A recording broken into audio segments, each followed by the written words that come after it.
All right. Art is not a mirror held up to reality, but a hammer with which to shape it. Bertolt Brecht. Hello, everyone. Thank you all for joining us tonight for the fourth talk of the Tehran Summit. My name is Arfan USC, and I'm the curator of the Tehran Summit. The summit creates an alternative way of looking at the process of art making and rejects the monopolization of art by the market. Taking advantage of the internet and online platforms, the Tehran Summit creates a bridge between Iran's artistic atmosphere and other countries and brings together different contemporary discourses and methods of art making utilized by artists and art collectives. Tonight, we are hosting the Center for Tactical Magic. For more than 2 decades, the Center for Tactical Magic has created a wide range of socially engaged projects that mix art, activism, and diverse forms of magic. Although the collaborations take many different forms, the CTM is largely the result of creative partnerships with a wide array of individuals and organizations, including magicians, witches, ninjas, security experts, a military psychic, a former bank robber, a hypnotist, activists, nurses, and many others. This commitment to exploring disparate expressions of art and action has since led to the creation of numerous projects that consistently address public space, social politics, and community issues through the lens of magic. Drawing from a few examples of past projects, the Center for Tactical Magic will attempt to pull back the curtain and illuminate a creative and magical praxis aimed at constructing desired realities through meaningful interactions. CTM projects have been presented by San Francisco Museum of Modern Art, Massachusetts Museum of Contemporary Art, Hayward Gallery in London, Museo de Arte Contemporaneo de Vigo in Spain, Deutsches Theater in Berlin, and a major public commission for the city of Toronto. Thank you so much for accepting our invitation and being with us, Aaron. The floor is yours. All right. Thank you, Irfan. And thank you, everyone, for having me today. Salam. And it is a tremendous honor to be invited into the mix here. This talk is a combination, really, of a lot of different material and a number of different talks. It is so much that I want to share with you today, and I hope that we are able to kind of move through things relatively quickly and then open it up for a more meaningful discussion. I do have maybe a couple of disclaimers at the start of this that I want to just put out there. One is that the projects from the Center for Tactical Magic are truly thought of as tactics, creative tactics, ways that they can be incorporated into the strategies of different individuals and different communities. And if there is anything that comes out of our conversation today, if there are specific projects that you see that you feel that you can adapt in some way or you can copy in some way, I want you to know that you have the permission to do that, and that these should not be thought of as one-off instances of projects. At the same time, I also recognize that the context and the situation in which many of these projects have been deployed in the past may be and probably are dramatically different from contexts in which you are operating or might want to employ them. I do not mean to be trite or flippant or trivial in any way, shape, or form. The humor that's involved in the projects needs to be adapted to different critical situations, and a lot of times working in public leads to confrontations with authorities that can have less than desirable results. So please keep that in mind. And again, I do not mean to, in any way, shape, or form, trivialize any movement whatsoever. So the last disclaimer that I want to say is that we will be talking about a number of different iterations of power and of magic. And I hope that everyone in attendance will kind of keep an open mind and be flexible in how we are adapting those terms in different contexts and in different settings.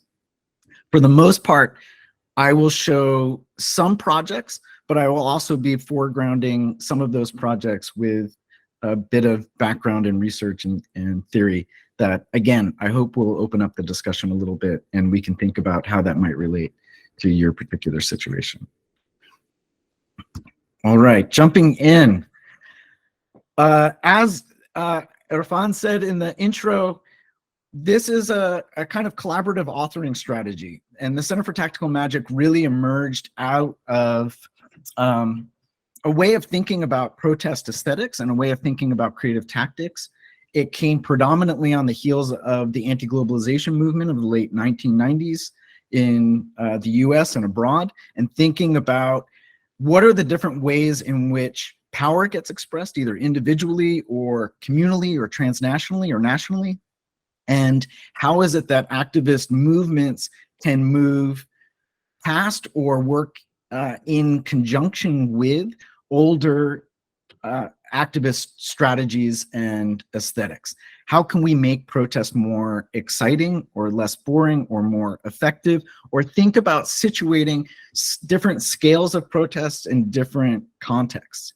And to start that process of building something like an alternative protest aesthetic, there was a kind of academic underpinning, and that academic underpinning began as a series of interviews in which that question about power was being asked to people who had very unique skill sets. So at the start of what I consider the beginning of the Center for Tactical Magic was a kind of boring academic framing to go and question a number of people with the same set of questions and figure out where their answers diverged. And that initial set of people that I approached was a magician, a private investigator or detective, and a ninja. And that process of sitting down with these people to ask them how they understood power in their individual practices failed almost immediately. And it failed for a very exciting reason. And that reason was that their practices were so embodied and so engaged that they couldn't answer questions in a way that I could understand them without them also demonstrating or inviting me into their practices.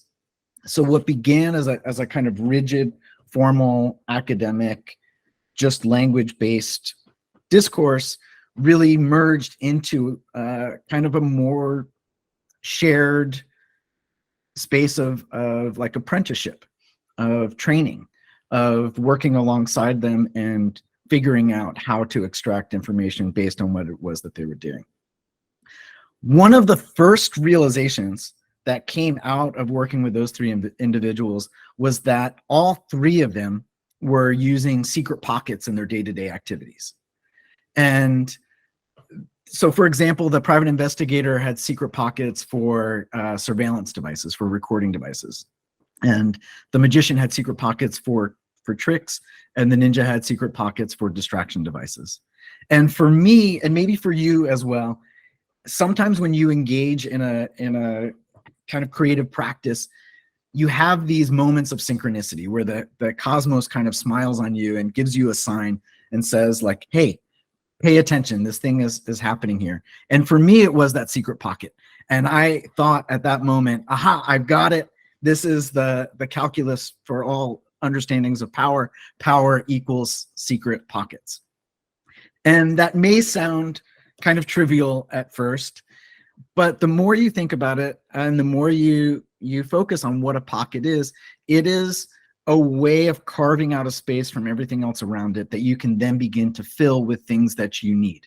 And it allows you to retrieve those items in a moment of need or in a context in which you need it. And it also keeps them separate from everything else that's going on around you. And that notion of the secret pocket became really the first project of the Center for Tactical Magic, which is the ultimate jacket, which is 50 secret pockets, endless possibilities. It is waterproof, breathable, abrasion resistant, non-reflective, fully reversible, and the sleeves even zip off to become a vest. And you should think of this not just as a kind of stylish garment, but also as a sort of lifestyle accessory that allows wearers to be the site of performance wherever they may be, in whatever situation they might find themselves in. It combines a sort of critique of fashion or commodity culture with a utilitarian approach to everyday protest, and it gives a kind of material and aesthetic form to activist engagement in any situation that you might find yourself in. It's kind of a silly gesture to say that you are going to just go out into the world covered in pockets. But at the same time, I think that is what we ordinarily do as people. We are often asked what it is that we do or what is our job. But at the same time, we are often many things at once. We are brothers, or we are sisters, we are sons, we are daughters, we are artists, we are teachers, we are bike riders, we are gardeners. We are many, many things at once. And the ultimate jacket suggests that we carry all of that with us into the spaces that we go, and that we have the capacity to transform those spaces with our presence. This is also to say that that pocket that we are creating is carried with us. And these could be pockets of resistance. They could be pockets of creativity. They could be pockets full of change, whether that's social change or political change or cultural change. That is kind of the underlying notion of the secret pocket. It's a theme that carries through with a lot of Center for Tactical Magic projects. So I ask you to kind of keep that in mind as we look at some later projects. Now, given that this is kind of the organizational background or underpinnings of the Center for Tactical Magic, you might be inclined to ask, well, why is it called the Center for Tactical Magic and not like the Center for Tactical Investigation or Strategic Ninjutsu or some other thing like that? So I want to take a moment before we go any further and really examine that word magic. And I'm going to ask you, I know a lot of people already have their cameras turned off, so I won't know if you follow along or not, but I will ask you nonetheless to close your eyes and don't fall asleep. I know it's the evening there. I hope you're not tired. But close your eyes, take a breath, and relax. And one more. And relax. And in a moment, I'm going to say a word. And I would like you to hold on to the first image that comes to mind when I say this word. And the word is magic.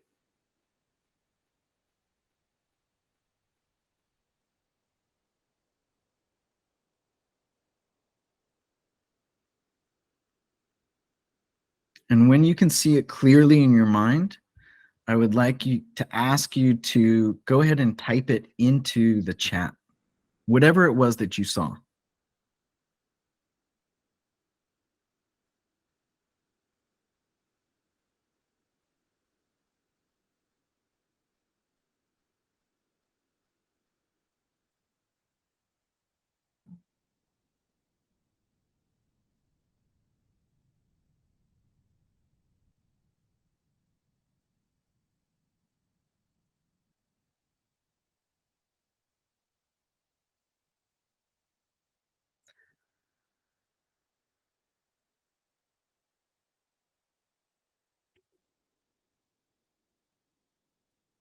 And I hope you are also taking a moment to look and see what other people are entering in. This collection is really fantastic.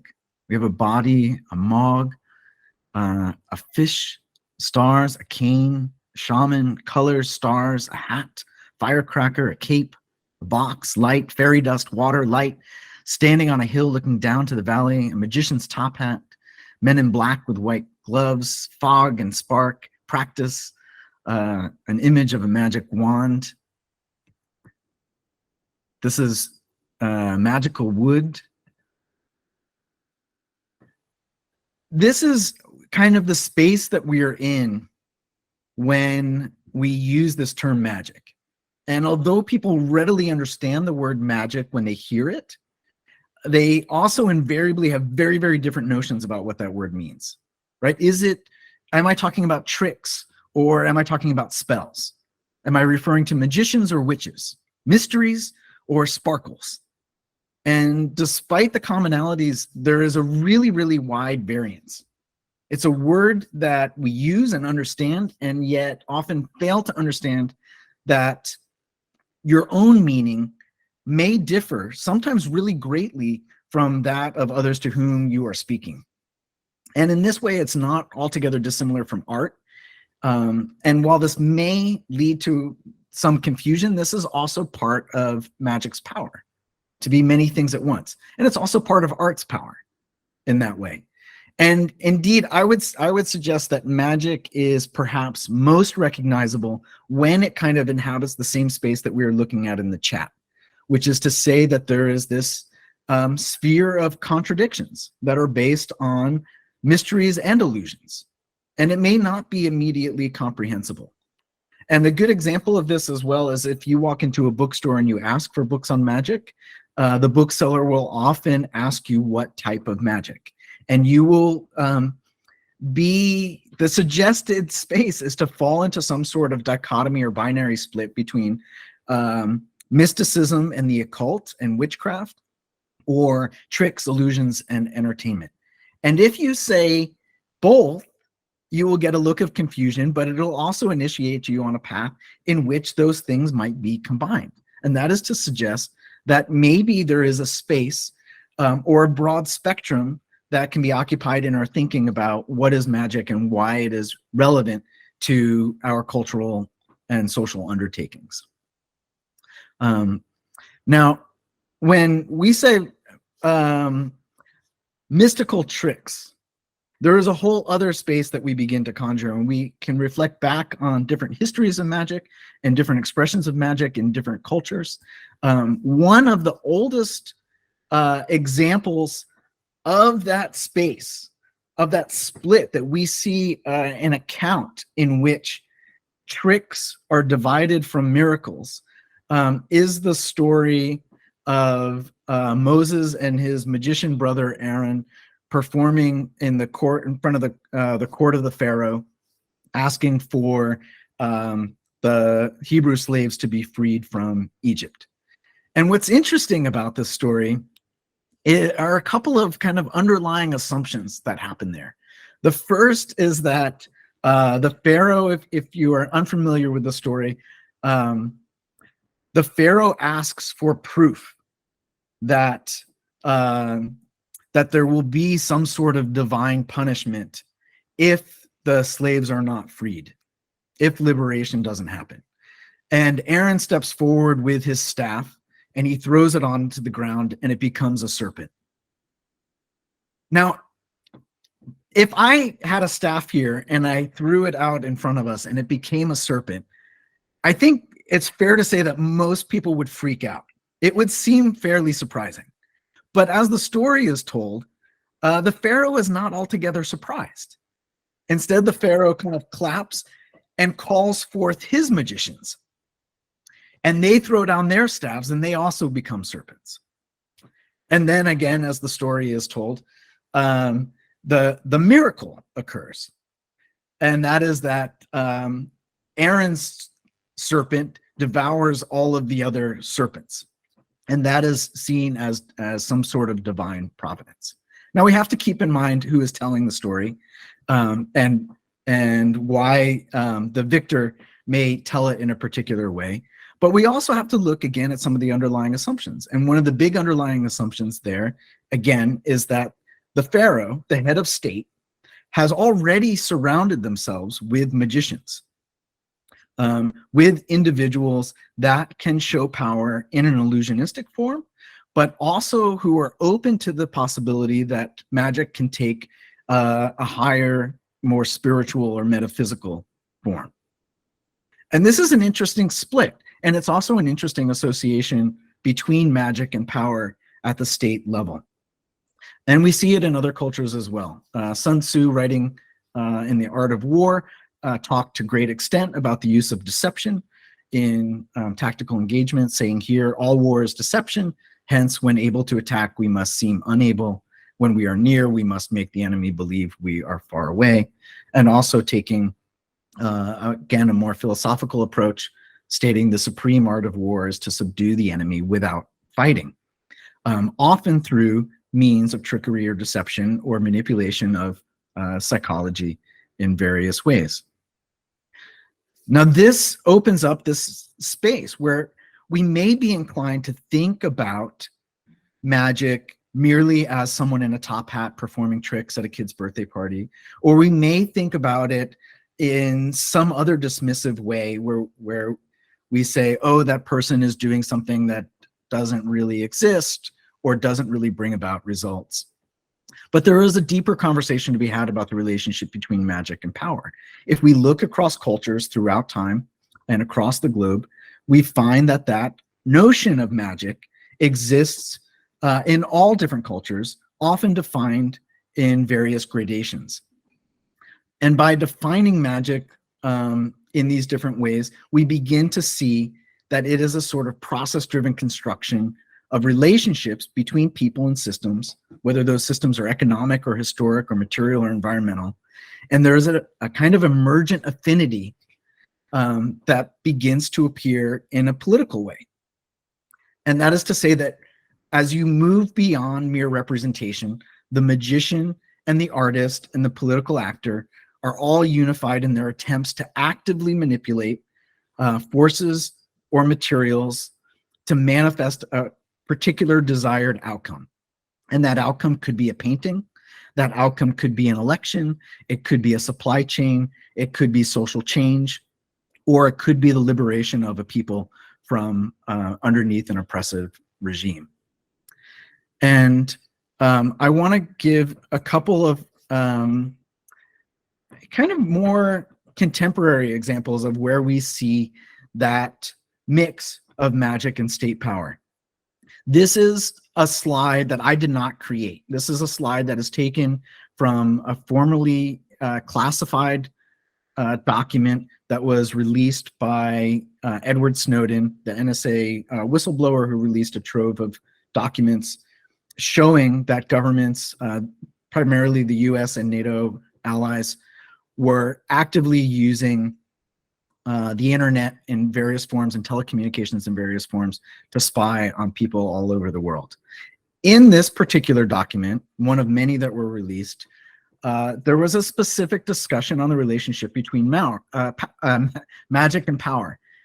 Here we are looking in particular at 3 past examples of magicians who were employed by their governments to use illusionistic means in times of war or in conflict.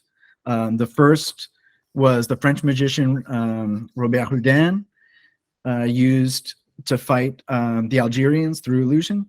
The middle one was Jasper Maskelyne, and I have an example of his illusion here. The creation of inflatable tanks that were deployed throughout the desert to entice or decoy the Nazis into wasting their munitions by bombing them. And the last is a magician named John Mulholland, who worked with the CIA on a number of programs that were also dealing with mind control, as well as the use of magic tricks for things like assassination. This is another slide.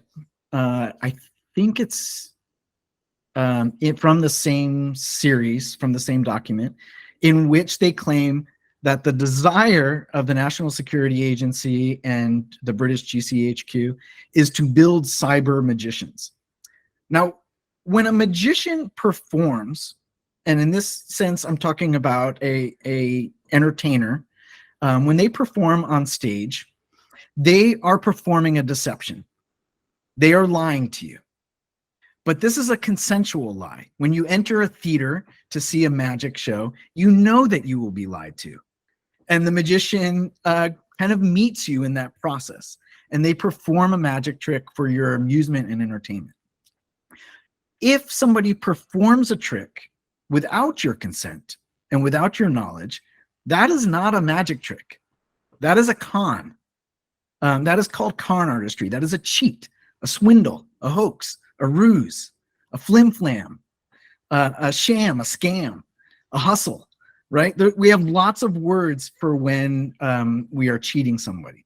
So when they say we want to build cyber magicians, what they are really talking about, and again, this is not a slide that I created, this is from a classified document.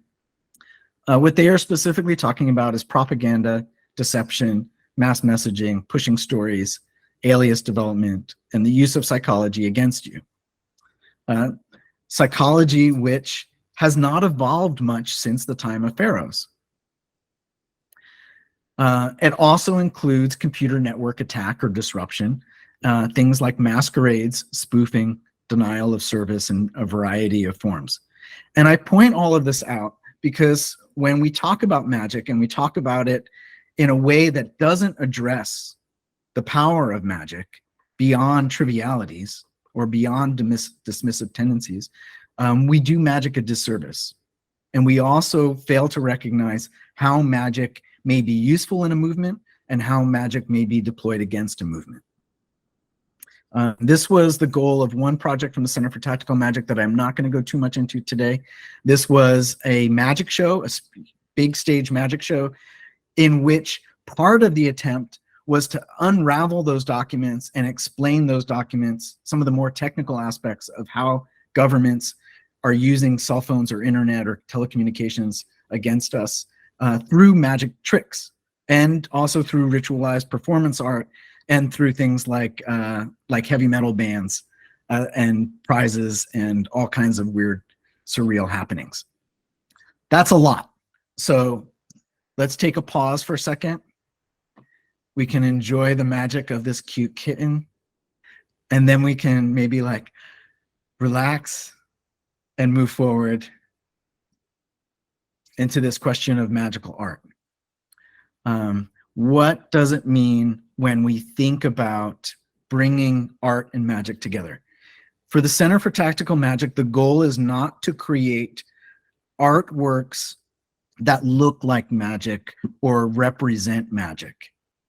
The goal is to create artworks that perform magic, that are magical. And this is to say, in a variety of ways. My personal practice is both as a performer of magic tricks, but also a spiritual practice that engages in a kind of mystical spiritual practice. The German critical theorist stated, "Art is magic freed from the lie of being truth." And this, again, is a kind of blending of the mystical and transcendent with the illusory and the deceitful, in a way that often shows up in economics and governance and religion and technology and, of course, art. The British occultist, Aleister Crowley, also kind of put art and magic in connection with one another, stating magic is the science and art of causing change to occur in conformity with will, and also defining magic by stating magic is the science of understanding oneself and one's condition. It is the art of applying that understanding in action. And when we see that kind of modest definition of magic that doesn't talk about demons or spells or rituals, but is really talking about systems of knowledge, science and art, practices that require experimentation and creativity coming together, then we also have to recognize that these definitions of magic place us at the center. That it is through our understanding and the context in which we are being magical, in which we are being artists, in which we are creating the world around us, that is where the magic begins to occur. This is a definition from artist, witch, and friend Amanda Yates Garcia, also known as the Oracle of Los Angeles, from an appearance that she made on the US news station Fox News, boo, in which she took on Tucker Carlson, who was recently fired, total racist, fascist individual. If you are not familiar, good for you. I'm glad you're not familiar with him. But in Amanda's definitions of art, she takes a very similar tack and says art is magic because it makes things we imagine visible to us. It pulls them into material reality and changes the way we experience the world. There's a really close affinity between the way that artists think about the world and the way that magicians approach the world, which is to say that we are often thinking about materials and forces and how they can be recombined to create new experiences. And this is, of course, is also not new. Probably the most lucid and succinct definition of magic is this quote from Rumi, which is, "The work of magic is this, that it breathes and at every breath transforms realities." This is the space in which we are thinking about that connection between art and magic and politics. How is it that we shape reality? How is it that all of our actions, all of our creative endeavors are in some way determining an outcome that didn't previously exist? Which is to say that there's a sort of transformation as a unifying principle between art and magic and activism that happens. Another question that also emerges here is this question of what does it mean to be tactical? What is the difference between art that is merely representing an idea versus art that is engaging in a system or in a particular area of research or interaction or deployment?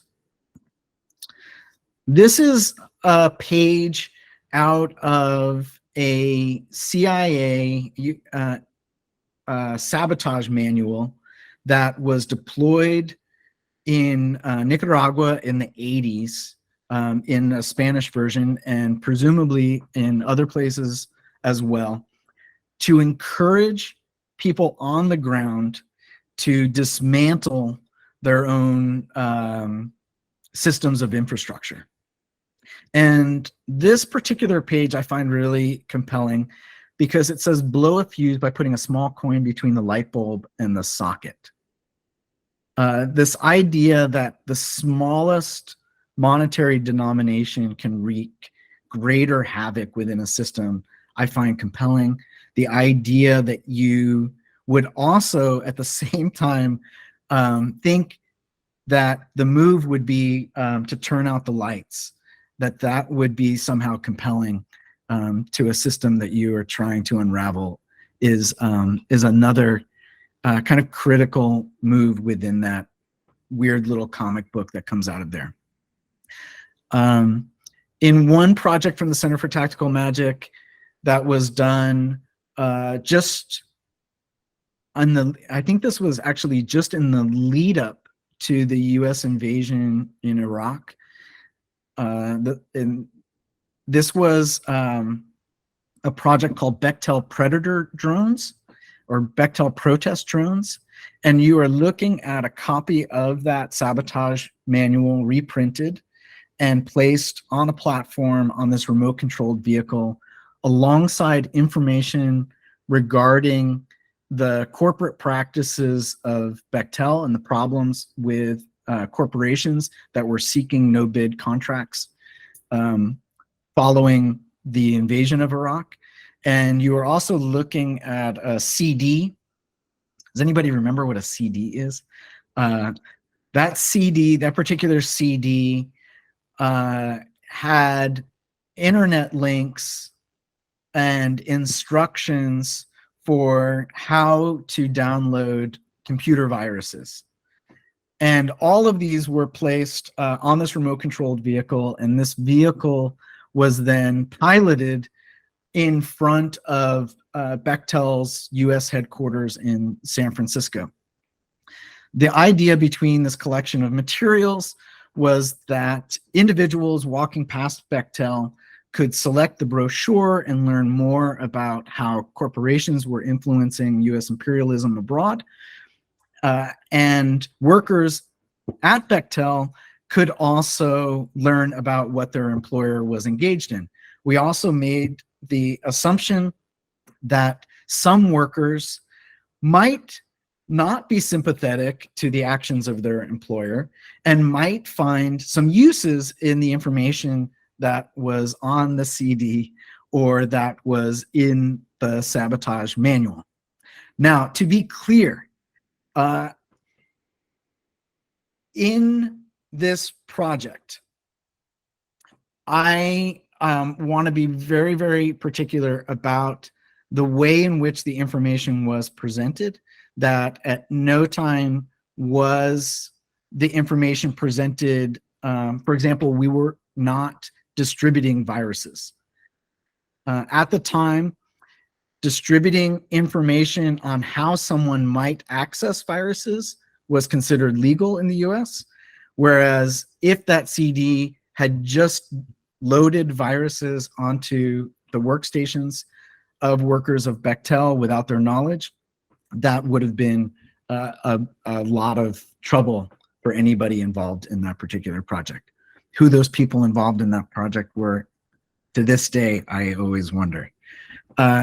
So this is one example of where information created in one context can show up in another context and all of a sudden create a kind of discursive rift about how that information was created in the first place, where it gets deployed, who uses it, and the ways in which policy gets set at various levels. If we think about context and scale of protest, the idea that a protest doesn't always have to be a march, that it could be one remote-controlled vehicle on a sidewalk, we also start to question what are the materials of protest and how do they get deployed. Lots of times we see marches in city streets, we see signs that are held up or banners that are held up. This is extremely effective, as you know, when the numbers are there. This is less effective if the numbers are smaller or if a march is not organized. In this particular context, we were looking at resituating protest through the use of kites and thinking about beaches also as potential sites. In this project, it was a communal workshop for kite building in which people put their protest messages on kites and flew them at the beaches. Protest signs can also take the form of t-shirts in souvenir stands. This was from a project done in New York City in 2012, in which we worked with over 80 street vendors and part of the Center for Urban Justice and their street vendor project to talk about police accountability and police abuse throughout New York. At the time, police issues in New York were built around a policy called stop and frisk, in which they could stop anyone at any time and search them for any reason, often under the auspices that they might find a weapon, but usually as a means to harass individuals. And in 2011 and 2012, the organizing campaign around this issue was largely restricted to the region of New York, even though those policies were being exported to other cities. It also consisted largely of a discussion within a legal framework and within the communities which were most impacted, which were predominantly African American and other brown communities. When we got involved with a number of other artists and designers and journalists, the question at hand was, how can the dialogue around police brutality spin outside of the spaces in which those conversations are being had? How can we create a larger discourse? What levers can be pulled or used to bring more attention to this issue? One of the spaces that we began talking about was the tourist economy in New York City and the representation of New York City as a space that was associated with things like the Statue of Liberty or pride in their police or security or I love New York. And we began thinking about the space of the souvenir stand, the vendor stall, as a space for discussion to bring these issues to the fore.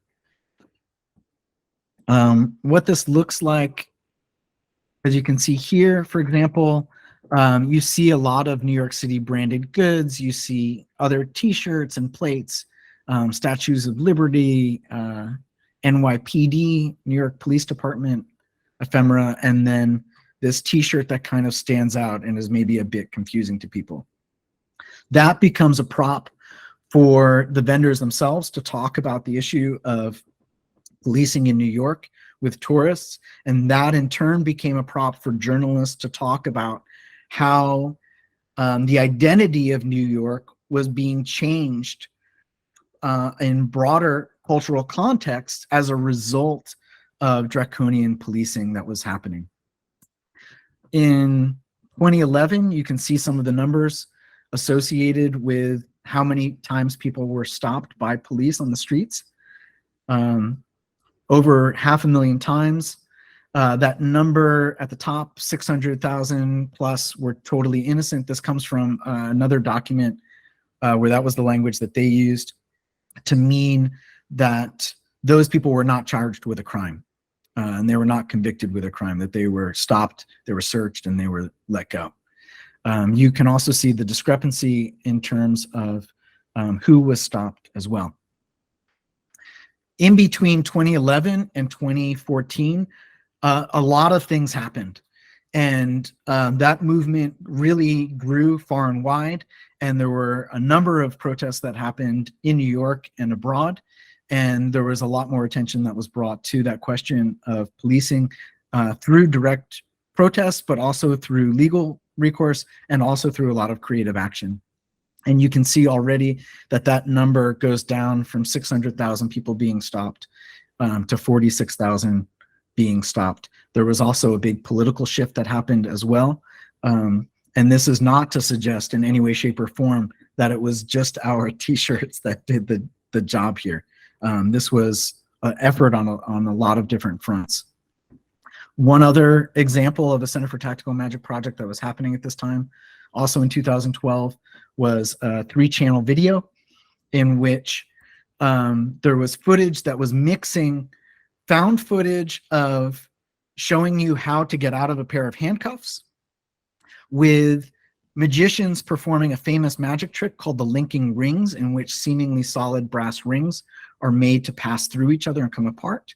And then along the bottom, there was a text scroll of legal information about officially what your rights were if you were detained by the police or by immigration officials.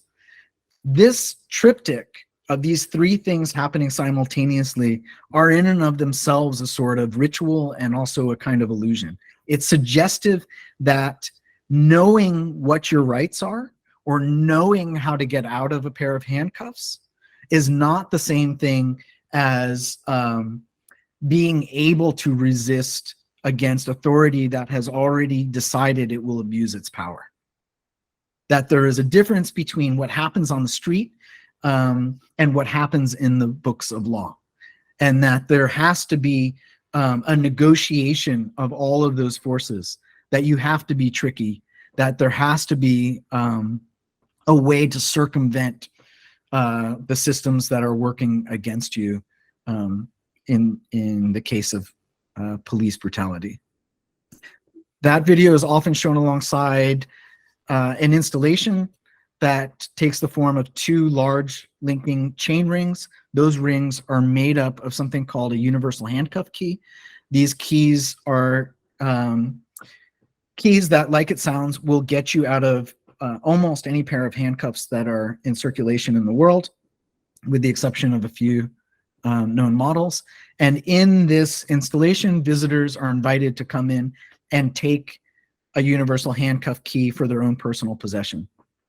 In the places that this has been shown, it is legal for you to own a universal handcuff key.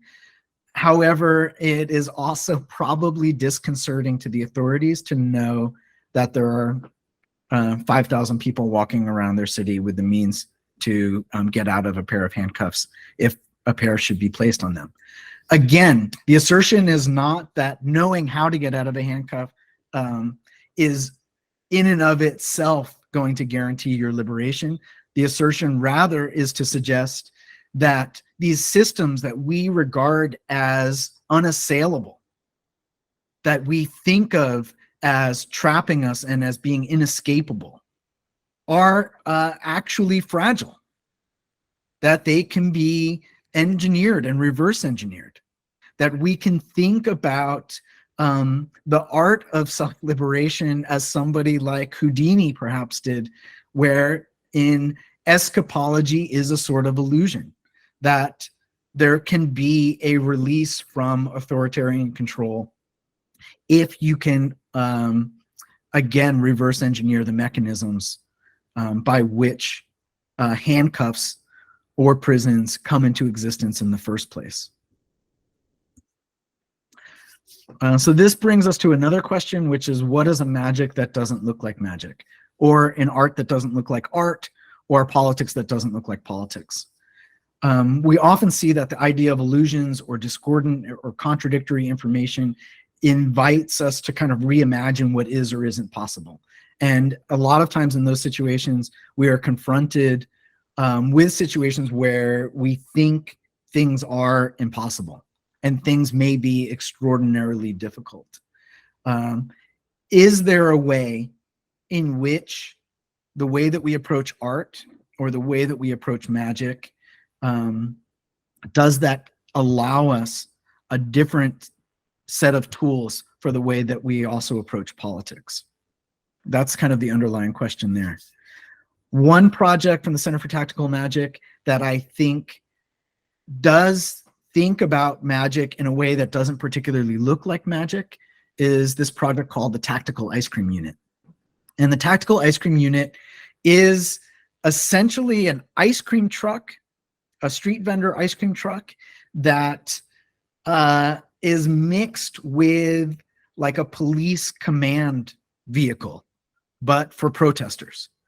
And it plays a number of different roles. One of the roles that it plays is to function as an ice cream truck that drives through the city and distributes free ice cream alongside a menu of flavors of information on community-based campaigns. Everything from know your rights information to how to start a community garden, to solar power, to queer rights, to protest support for parents, to anarchism, to healthcare, all sorts of different information collected and gathered from different community groups that then gets distributed alongside ice cream. And this is an effective strategy because when you're trying to bridge a gap, a little bit of sweet treats is often a good way to bring people to the table. And setting things up as a menu is also a way in which people already have an understanding of how to engage. When you go to a restaurant and you look at a menu, you don't focus in on the things that you don't like on the menu. You gravitate towards what looks appealing to you, what looks interesting to you. And the same thing kind of happens in this way of distributing political information through the distribution of ice creams as well. The other thing that this does is function as a protest support vehicle. So if you show up and you want ice cream, there is ice cream. But if you show up and you need to be hydrated and you need water, there is water. There is first aid. There are leather gloves for lobbing tear gas canisters back at the police. There are gas masks. There are first aid kits for treating injuries that may occur as well. And there are supplies for poster making, Wi-Fi, etc., all functioning through this kind of mobile platform. The Tactical Ice Cream Unit also has a kind of scout ship to the mothership, which includes this tactical ice cream cart. This is really useful for navigating into environments where the truck itself cannot go. A good example of this was at an anti-war protest in Chicago a number of years ago, where the downtown area was blocked off to vehicular traffic, but the tactical ice cream cart could navigate into that space.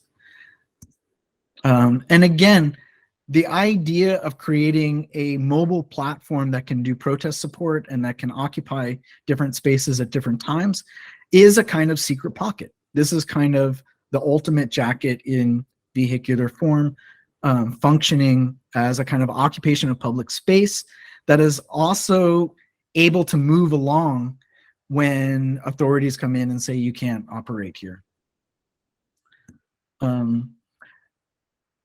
What you see, I think, in that design in part is an aesthetic form that is not only visual, but it's also relational. It's political, but the politics are not only utopian, there's also a pragmatism behind it. And the magic is not only illusionistic, but there's also a kind of transformative act that happens through that project.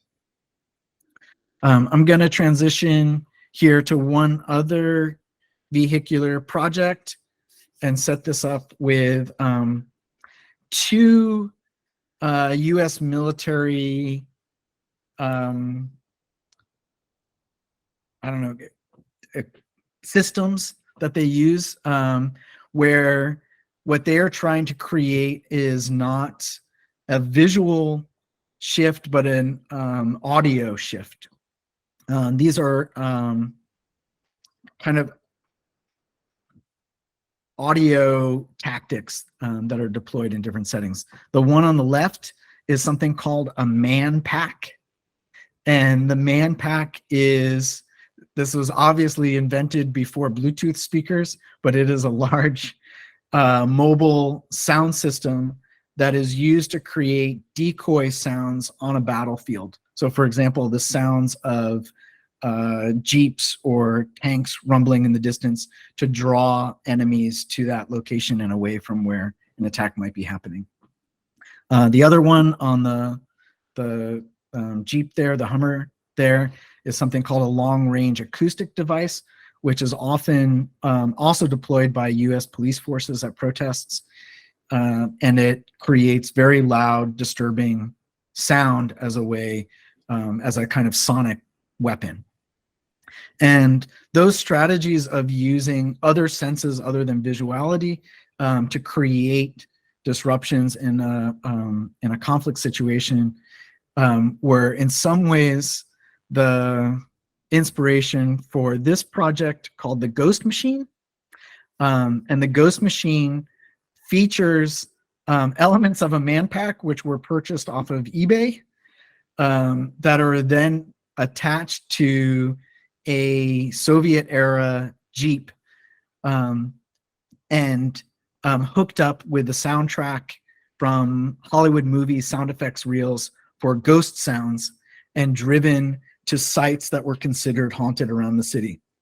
The first instance of this project was an invitation for the Tbilisi Biennial in the country of Georgia, just south of the Russian border, and worked alongside with Georgian artists and community members to think about sites throughout the capital city of Tbilisi that were either believed to be haunted, deserving to be haunted, or in some way represented a kind of ghostly conflict that was happening. And the way that we thought through ghosts in this context was to think about the ghost as a form of ephemeral, disembodied protester, a spirit that is attached to a site but refuses to let go because some injustice is being performed there. A kind of spiritual anarchist who can defy the laws of nature, but is also giving voice to anxieties that are present there to this day. So this would drive through the city at night, haunting those sites and giving voice to those anxieties. Sites included the mayor's house, the Ministry of Justice, the McDonald's, and a former refugee camp that was being transformed into a luxury 5-star hotel. In the process of a project like the Ghost Machine, there is an engagement with the psychogeographical landscape of a city, of thinking about how the city itself is constructed around abuse or oppression or policies that are considered discordant with the desires of the people that live there. and also to think about those histories as having a presence and being able to give voice to them in different ways. This is another version of the ghost machine, this time as a former West German police car driving around Berlin, showing up again to places like Parliament, the Reichstag. This is out in front of a prison in the city, as well as other cultural sites around the city. That notion of ghosts and hauntings also comes through in this project, which was a poster project done in several cities at this point in the US, also in Poland. There's also a Spanish version of this project as well. And this is a project, it's a postering project where thousands of posters get distributed around the city in the voice of the Department of Justice or the Ministry of Justice from the federal government. It is posed as coming directly from the government, but the message, it may be a little clearer in this one, the message is suggestive of a city that is under assault by ghosts. And the ghosts, of course, are these paranormal forces that are being produced by the government themselves, by the policies that are being enacted, and to think through the way in which our anxieties, our stresses are in fact formulations of policy and governmental practices. The phone number that you see there goes directly to the government switchboard for the Department of Justice. So this becomes a sort of prop for a prank, or a prop for a protest, where people on the street who see this sign may be inclined to call the number and tell the government that yes, in fact, it sure as hell feels like we're being haunted based on the policies that are emerging. And in some instances, we know of people who had direct conversations with officials who fielded the calls. Some of those calls were in fact handled very seriously. Some of them had clearly been called before and said, no, those are not our posters.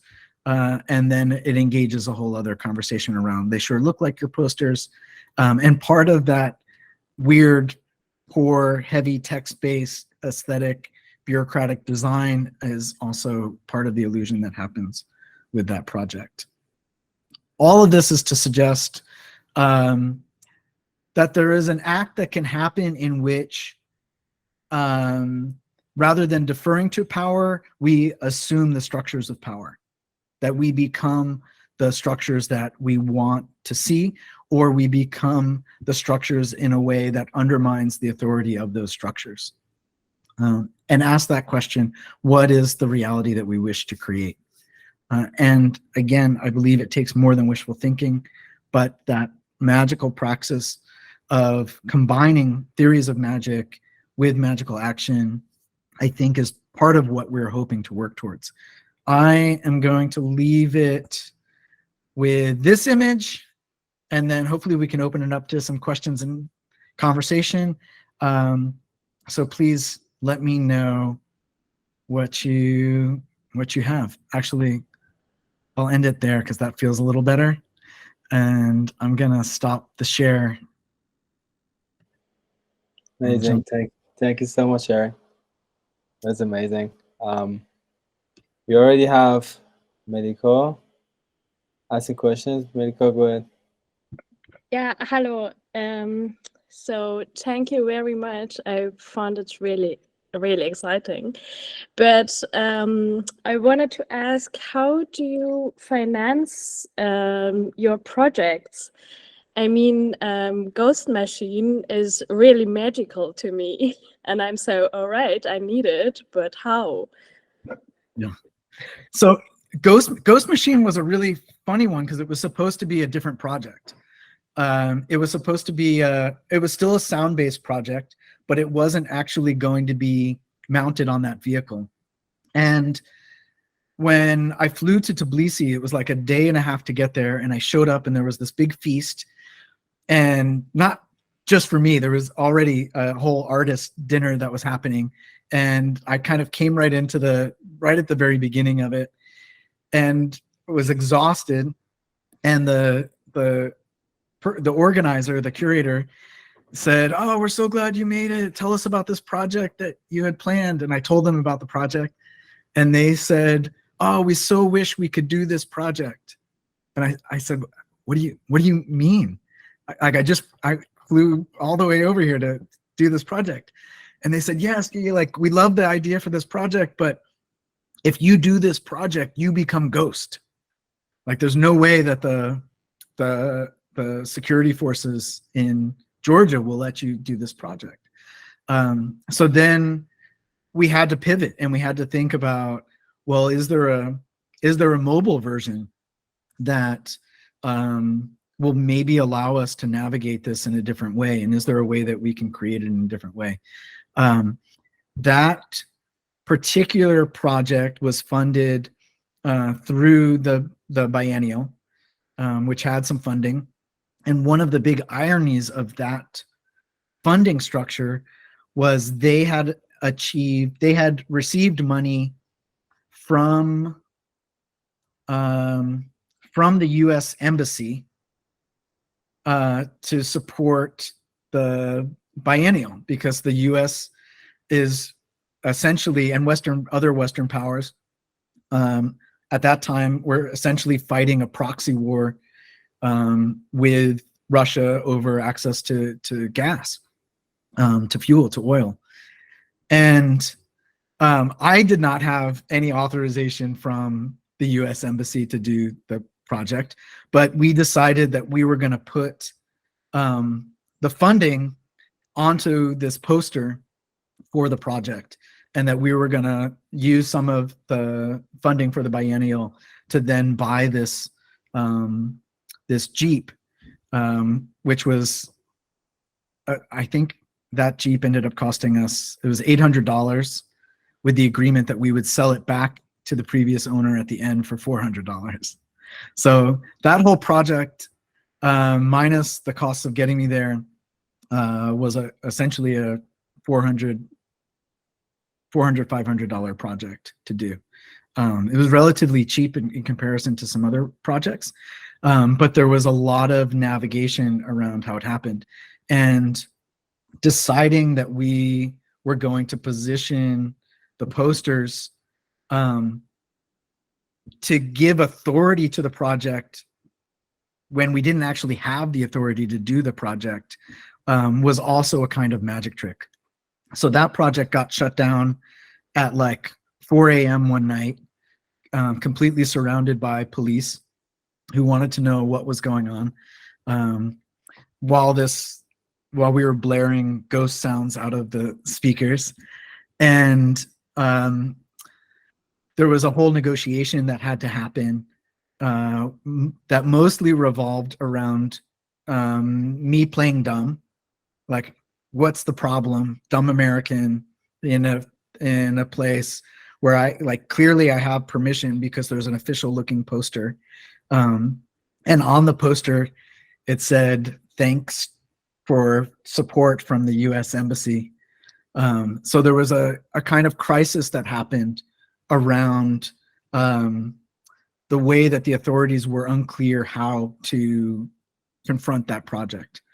Some of that was funding related, but some of that was taking liberties with what that situation was, and quite frankly misrepresenting it to our advantage. Okay, so this police machine was not a police machine, actually. The police car in Berlin? Yeah. So Berlin, that was a former police car. That was from when Germany was divided, and it was found in a used car lot.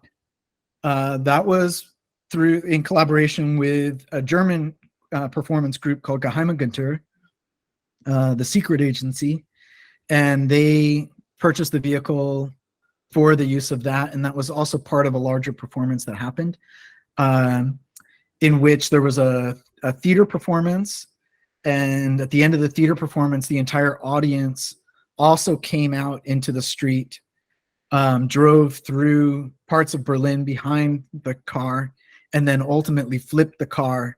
And we created a large kind of Ouija board in the street to spin the police car around.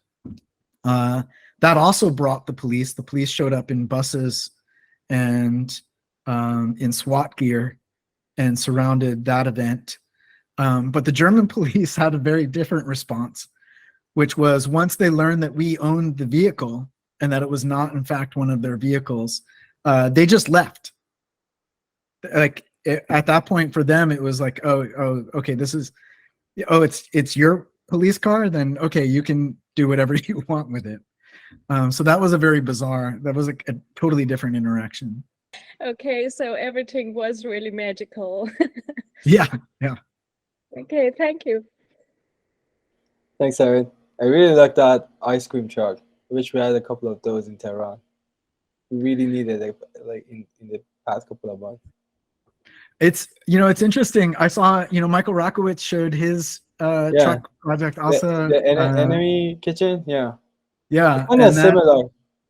Sort of. Yeah, I think they do very different things. I know, I don't know if his project was influenced by ours or not, but I love that artists are often thinking about that relationship between food as in relation to protest as well. And, one of the things that I've always experienced at protests is there's a fatigue level, and there are all of these kind of hidden forces that happen at protests that often go unaccounted for. Things like excitement or fear, anxiety or stress. There's hunger, there's fatigue. So ways in which those forces can also be activated in your favor within a movement, I think are absolutely essential. Yeah, definitely. But I think the difference is that you sort of serve food as a disguise. It's not the main idea of your truck, but Michael was the food was actually like the start of the whole conversation. But yours is like, here's a ice cream, but also we have AK-47. If you like, there's no.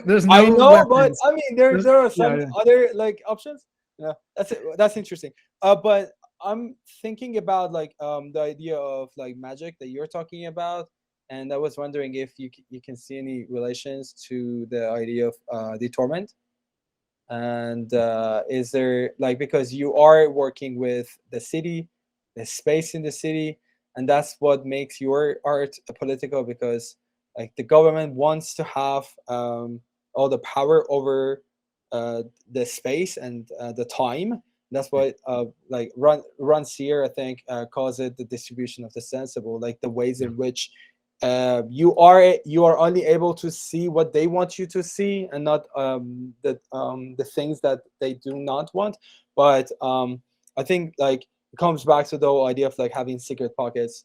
Like you are carving a new space in the previous space, that what makes your art political, not because you're talking about like, I don't know, like politics per se, but it's the space and time that makes your work political. And I was wondering if you see any like, what's the similarities and differences between your idea of like magic and the idea of like the torment. And my second question is that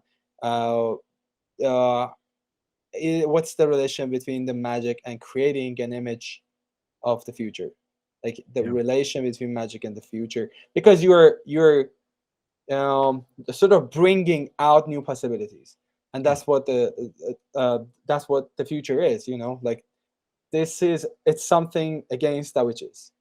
So the magic is something that could be possible.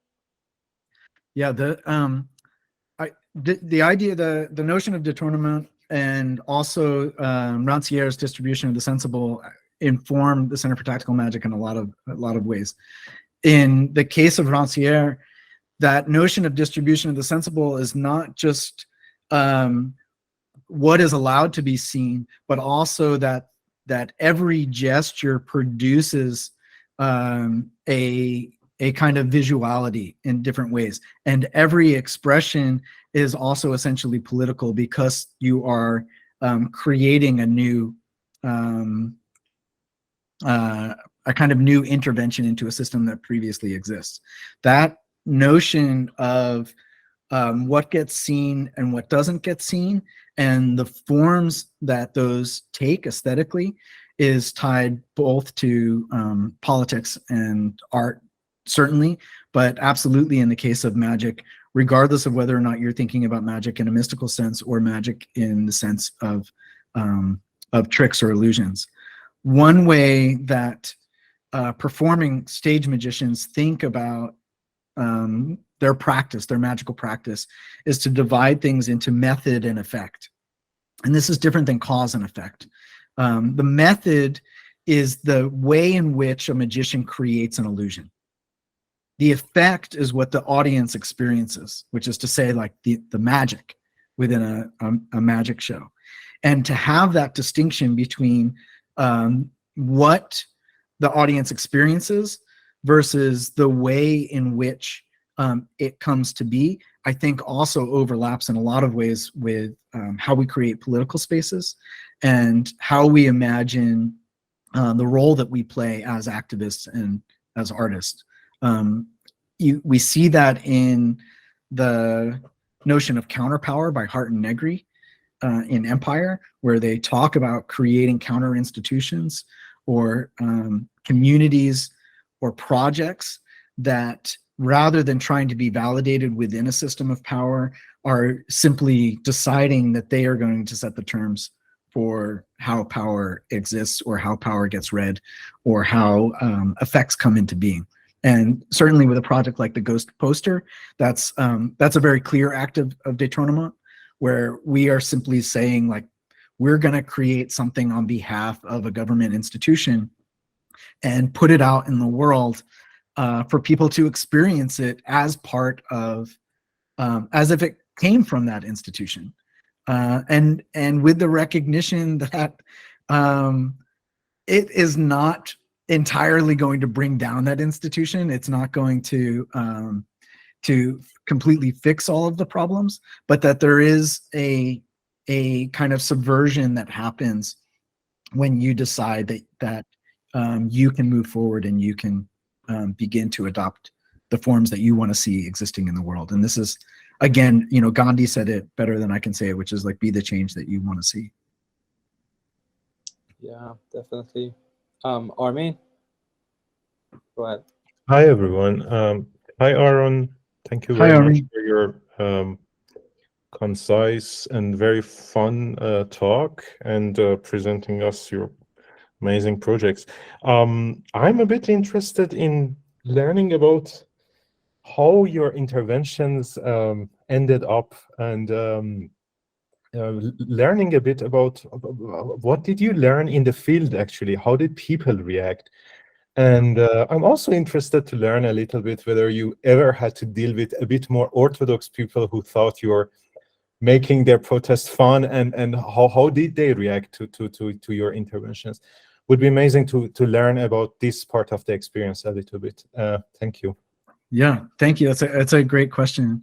There's a kind of follow-up to Malika's question there as well, which is like to think about how projects get supported in different ways. And some projects are really organic in the way that they happen. You know, they happen because there's an urgency, and people get together and pool their resources and bring them into being. And other projects get supported through writing grants or applying in different ways. And then other projects emerge out of just experimentation, that the acknowledgement that you don't have to be curated into the street, that projects that get selected for an institutional capacity go through an entirely different process to create them than the ones where you just say, we are part of this space too, and we're going to participate in a way that may be unexpected. In the case of protests, there is, you know, like some of my friends often tease me and say that I kind of shoot myself in the foot with some of the projects because they can feel sometimes too political for art. You know, some people in the art world say like, oh, that's not really art, it's activism. And sometimes in the activist world, some people say like, oh, that's not really activism, that's art. Sometimes witches accuse us of being too tricky.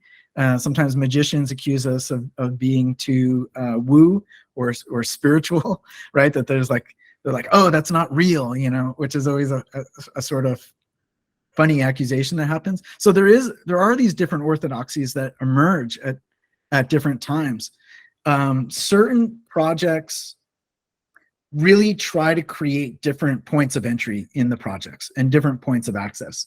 There's a lot of humor, which is often a really good gateway to bring people in, to let them know that it's okay to laugh, that you can laugh with us, you can laugh at us, but maybe you can also laugh at yourself. And then there's also an opportunity to really think about like, okay, is there a value in a multiplicity of tactics, right? Do we have to be completely aligned in lockstep with what it means to protest? Or can we form affinities? Can we form alliances? Can we form coalitions? And my personal background in organizing and in political activity was always to push for coalition rather than one cohesive, unified movement. And the advantage of having a coalition is that you can occupy multiple positions at the same time. You can have a more mainstream aspect of a coalition who speaks to that audience, and you can have a more radical element of the coalition that speaks to that audience, and you can allow your audience to situate themselves within that spectrum as well. And I think that's really important because a lot of movements really struggle with trying to figure out what the best step forward is, and oftentimes gets mired down in the minutia before there is any sort of concretized victory within the movement itself.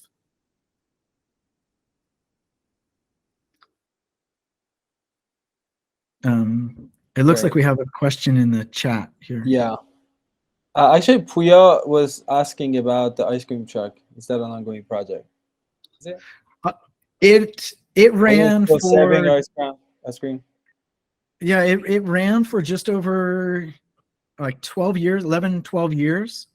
And then didn't happen for a couple of years just prior to COVID, and hasn't been active since then.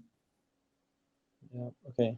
Do you want to read another's Sure. comment? I really love this quality and idea of expanding the borders of the possible in these projects. They are also bringing fun in the process, but I can't help thinking that something small, like wearing a bold t-shirt, for example, one with Women Life Freedom slogan in Tehran today, would end up way riskier. I like this troublemaking spirit that magic has in this meaning, but we really have to be careful about how much of it can become possible. Any suggestions for a more unprotected situation? Yeah, it's a fantastic question. I don't know if you came in after my disclaimer at the very beginning, but I absolutely recognize that a lot of these projects may not be doable in the same way in different contexts, including the context in Tehran.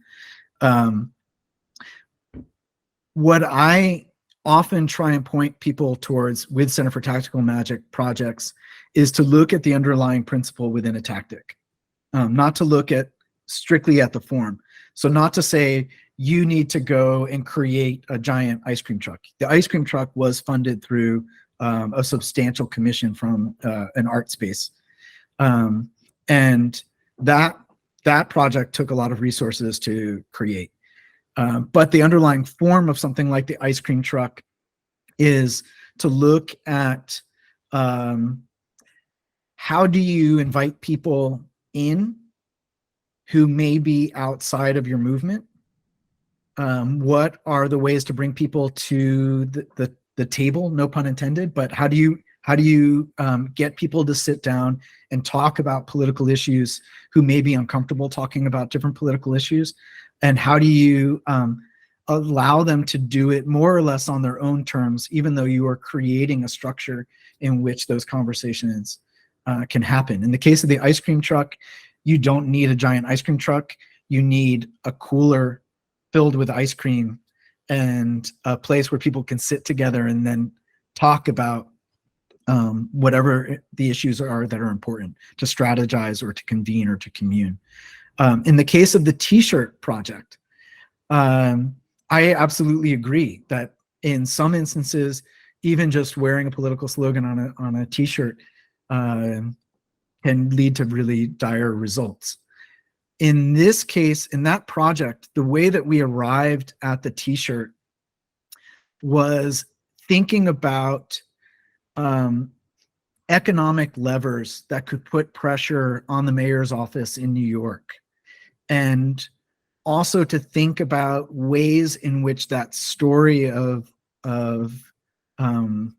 police abuse, like abusive policing, could somehow spin outside of the media circle that it was inhabiting, which was at the time a very small space. So we were thinking about, in New York, the tourist economy is quite substantial.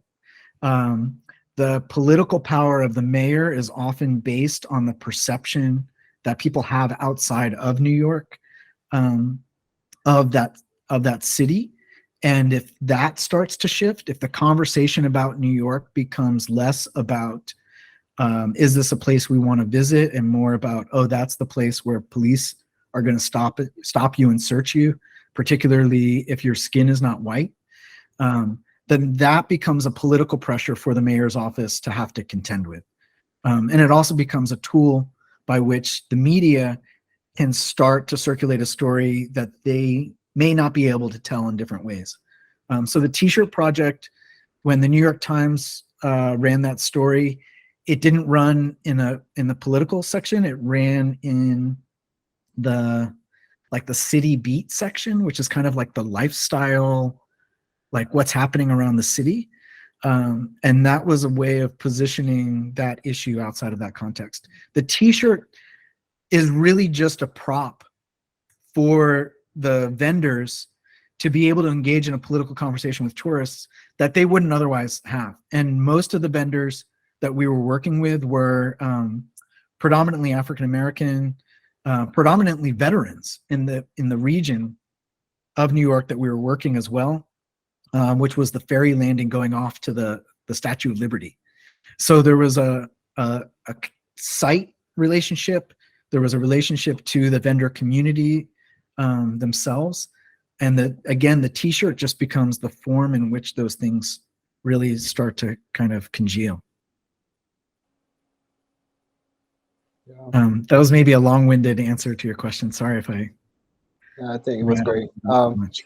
One thing that I think sort of ties on us comment with what you say is that the whole concept of like tacticality is something that really trying to push into the art scene of Iran, because here it's usually like go to the gallery, put some paintings on the wall, sell it or not sell it, and this is art.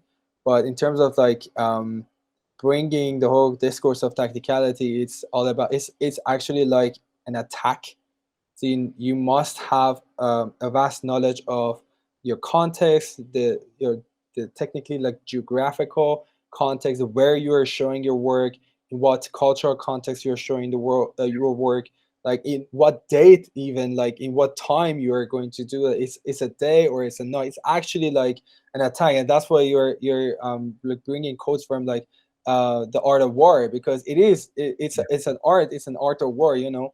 And it's so important to just know the surrounding, the environment, and the ways in which you can sort of use the context in which you present your work in advantage of your own artwork and art project, you know, to have the most impactful sort of impact, you know. Yeah, Sunny, go ahead.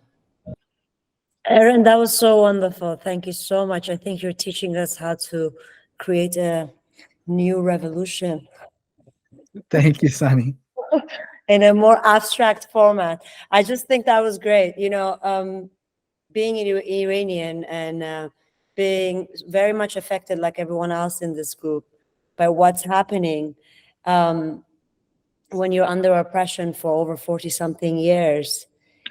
You either become really creative, which I think we all witnessed during this movement. You know, there were so many forms of protests.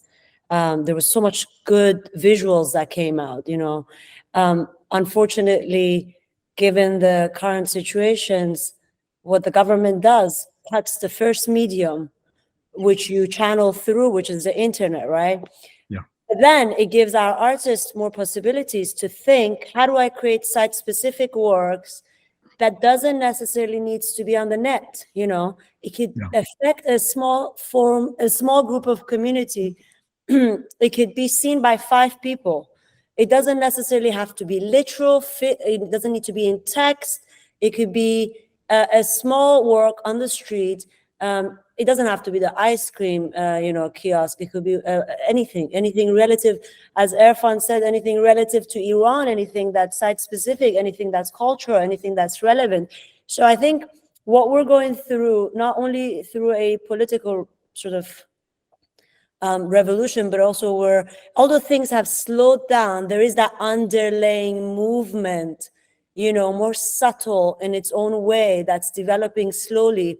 And I think it's very important for us in the art community to come up with more formats of breaking these sort of boundaries or limitations, such as not having good internet. You know, instead of saying, oh, you know, I don't have internet, I can't post.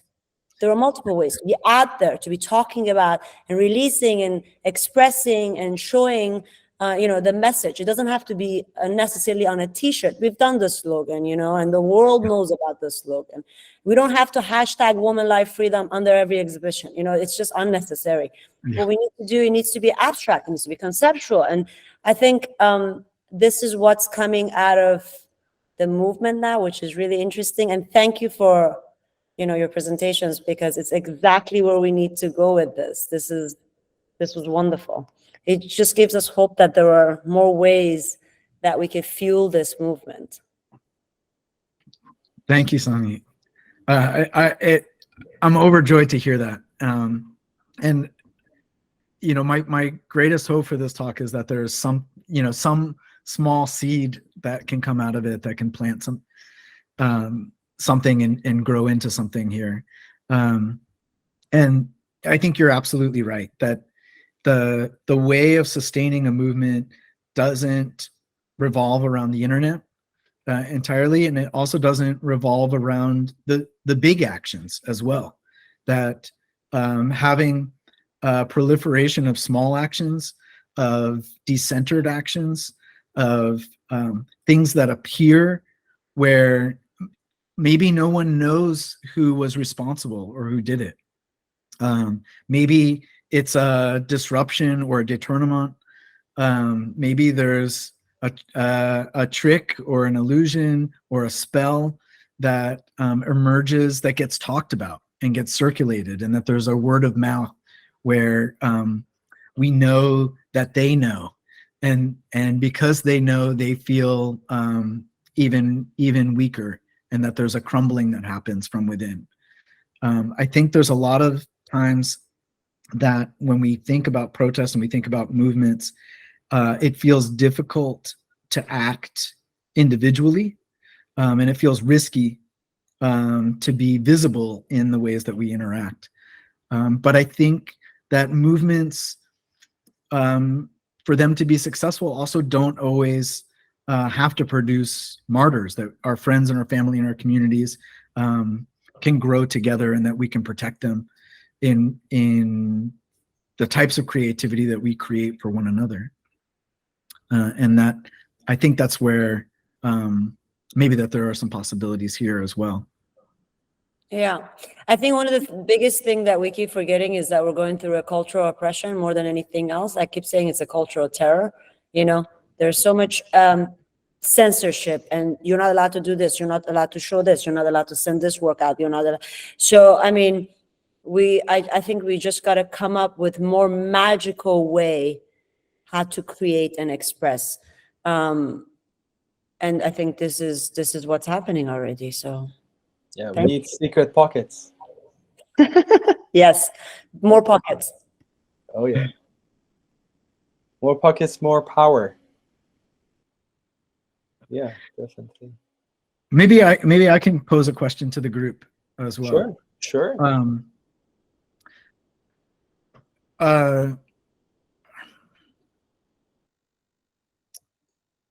trying to think of the best way to pose this.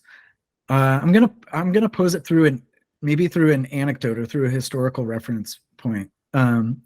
In Europe, in parts of the Middle Ages, there was a practice in which if the people living within a kingdom were upset with the policies of the kingdom, there was not usually a method by which you could just go to the king or the queen and say, this policy needs to change. The power structure was not there. But one practice that was there was a practice of curses, of applying curses or hexes.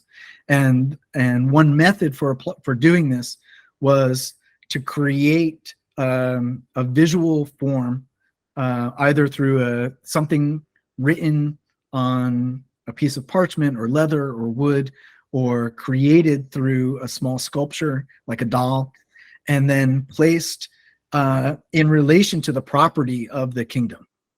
And the idea was possibly that these items would have magical power in and of themselves, and that in contact with the property of the kingdom that they could work their magic. Another reading, however, of that practice was that the placing of those items was a way of drawing attention to the fact that there was a problem. And that even if the person who was placing those items did not believe in a magical effect of those items, that they could depend upon those items being found, and that in finding those items, the person who found those items might believe in the power of those items, or might be sympathetic to the gesture and might feign a relationship to the power of those items. So, for example, someone who works in the field might place a curse on the saddle in the stable of one of the king's horses, and the stable boy might find the curse, and the stable boy might throw up his hands and say, I can't work because the stable has been cursed. And then the stable master has to resolve the fact that there is no one to work in the stable. And the stable master may or may not be superstitious, but she might also say, I can no longer work in the stable because the stable is cursed. And then the king who wants to go for his ride that day comes down and says, where's my horse? And everyone says, no, you can't go in because the stable has been cursed. And then the king asks, well, why has the stable been cursed? And then people say, it's because the people who are working in the field are not being treated fairly, or that they have a grievance, or that they have a gripe. So the power moves through a magical form, but also becomes a prop by which people can play a particular role to subvert the relations within power. And I don't know if that example presents any applicability here, but is there a way of imagining in your context symbols or structures or relationships that power is afraid of, or individuals within that infrastructure that may want to act against those power structures, but need a form or a prop to enable them to act in a particular way?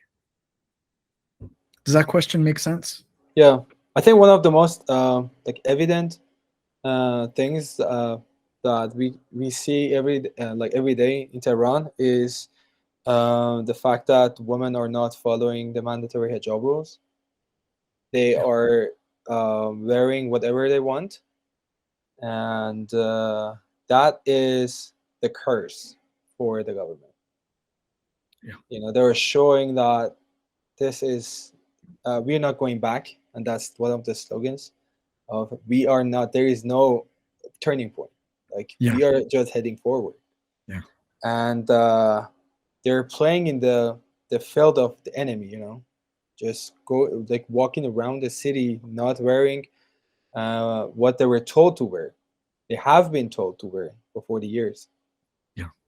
And that's, I think, one of the most evident like symbols what you just described. Yeah, the civil disobedience.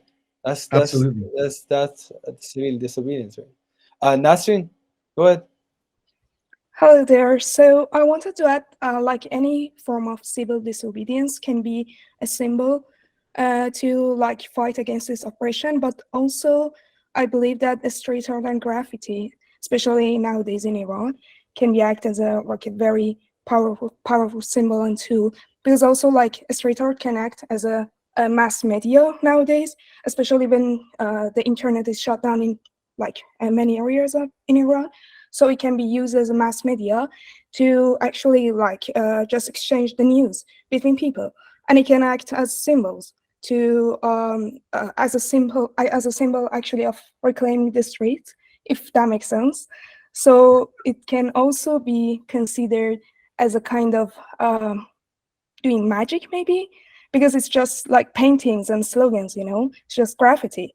It doesn't have to be like have that kind of power, but it actually does. Yeah, I love that. I think that's a great suggestion.